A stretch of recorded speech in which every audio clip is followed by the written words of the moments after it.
Today, we are not singing, here anyway. I still want you to practice today. But today, we are talking about how to pick a song.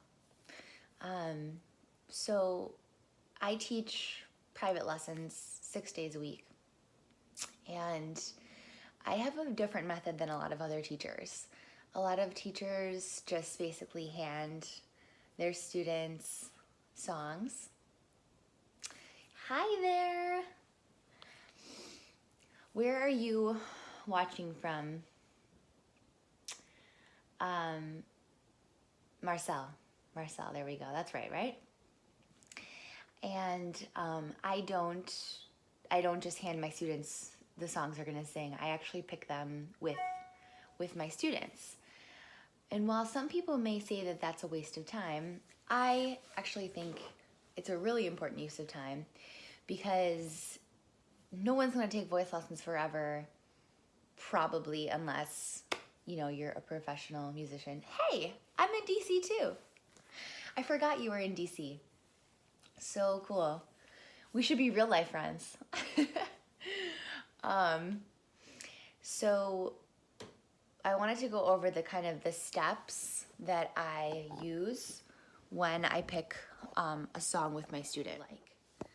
Okay, so I'm not trying to get anybody to sing music that they don't like, because it's work, right? That's what usually gets confused about this whole singing thing, is that it is work. You have to put time in, and if you don't really like the song that you're singing, eventually, you might practice it for 1 or 2 days, but eventually you're gonna be over it and you're not gonna practice it anymore and you're gonna ditch it, right? And really the whole point of gathering songs is to get a certain amount of songs that you feel comfortable singing, right? So that eventually you can gain the confidence to sing, and maybe you can perform them, or maybe you can just sing them at parties, or you can sing them with your friends. So we're trying to build up a group of songs that you like and that you feel good about singing. So first ask yourself, what is the genre of music that you like? Now, I'm not against electro, EDM, or rap music, but if you really want to work on your singing, those are not the genres, right? We want to be picking lyrical music, which means that it has a melody. We can follow the line of the melody with our voice, right?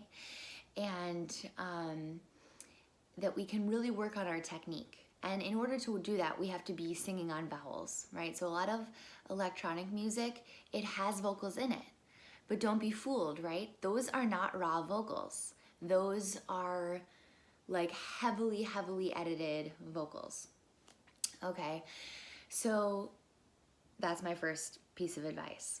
Second piece of advice is that if you are a relatively new singer and you don't or you don't understand music theory that well, you probably want to pick a song that somebody of your gender is singing, because otherwise you are going to have to transpose it. And unless you have somebody helping you do that, which if you study with me, I help people transpose, I figure out what key they can sing it in, it's gonna be difficult to do that by yourself. Additionally, transposing doesn't always work, okay? And I use this example with Josh Groban's music, because I don't hate on Josh Groban, okay? I love Josh Groban as much as you know, the 50-year-old woman sitting next to me, or my grandma. No hating. But Josh Groban has an unhuman voice, meaning that his range is so high that when you try to transpose his songs for women, you end up having to sing really high just to get the low note. How do I say this? So the range of his songs, right? To move it up, you have to move it really high up, because he has a really low range and he has a really high range. So you can't just move it so high, because since he has such a high voice, that means that you're singing like really high in your head voice register. But you also have to be able to sing super low.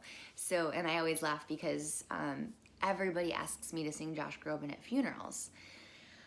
And I'm always like, guys, like, can we lay off the Josh Groban, okay? But I do love his music. Okay.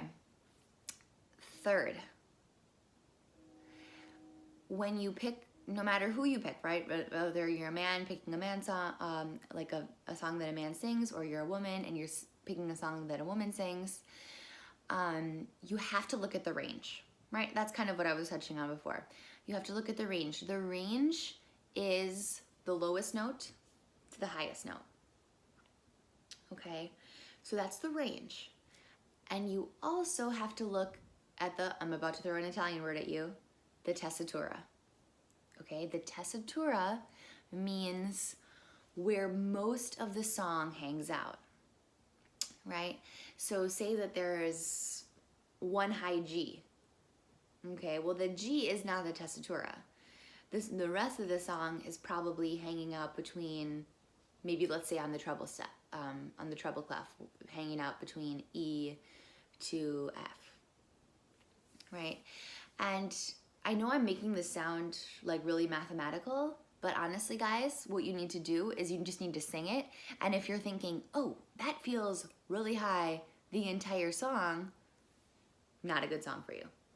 Again, unless you can transpose it, but we're trying to make things really simple here. Okay, so we've got genre, gender, range, tessitura. Okay. Lastly, I don't know what number we're on. I think we're on 5 or 6. You want to pick a song that you really connect with. And what does connecting to a song even mean? Okay, my hair is getting really crazy here. I'm trying to do like some dry shampooing, and I'm just trying to figure out how it really works in my hair. So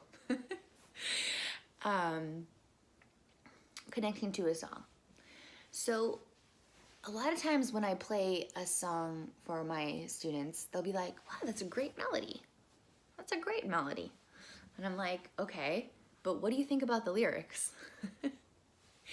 Because that's what we're communicating, right? So music, singing songs really is poetry set to music.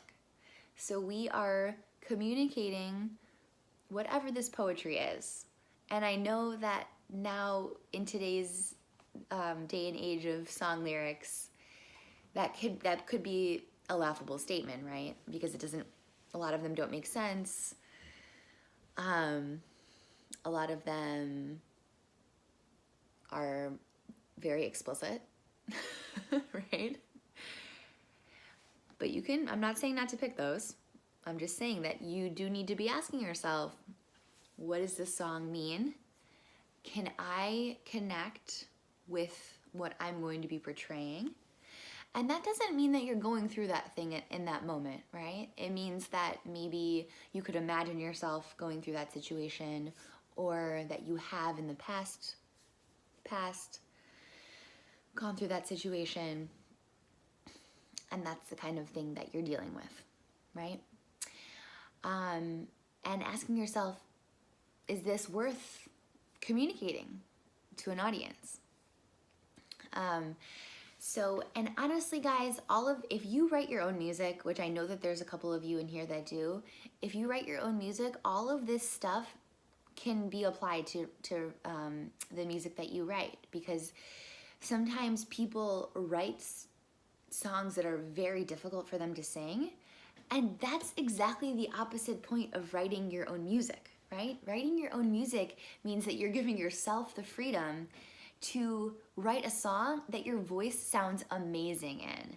And you can do that when you know what your high notes are, what your low notes are. And one more point I wanted, we're gonna back up a little bit to the range, right? please do not pick a song that the highest note in the song is the highest note that you can sing, because that is not going to make you or your voice happy. Where the point in your singing where you're testing your range and where you're trying to expand your range should only be in your warm-up, right? So whatever song you pick, you want to make sure that the highest note or the lowest note, hey Gabriel, you want to make sure that the highest note or the lowest note is still within a mega comfortable range. Not mega comfortable, like semi-comfortable. Excuse me, I should say. Because every time you sing that note, if it's your highest note, you're gonna panic. You're gonna panic every single time. And I think a lot of my students are a little bit masochistic. They're like, no, I'm gonna pick a song that has the highest note I can sing in it, right?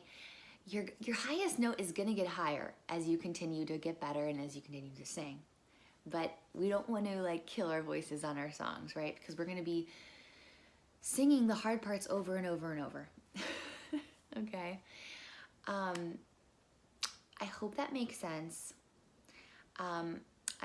Right now I'm gonna go back and answer some older questions that I got.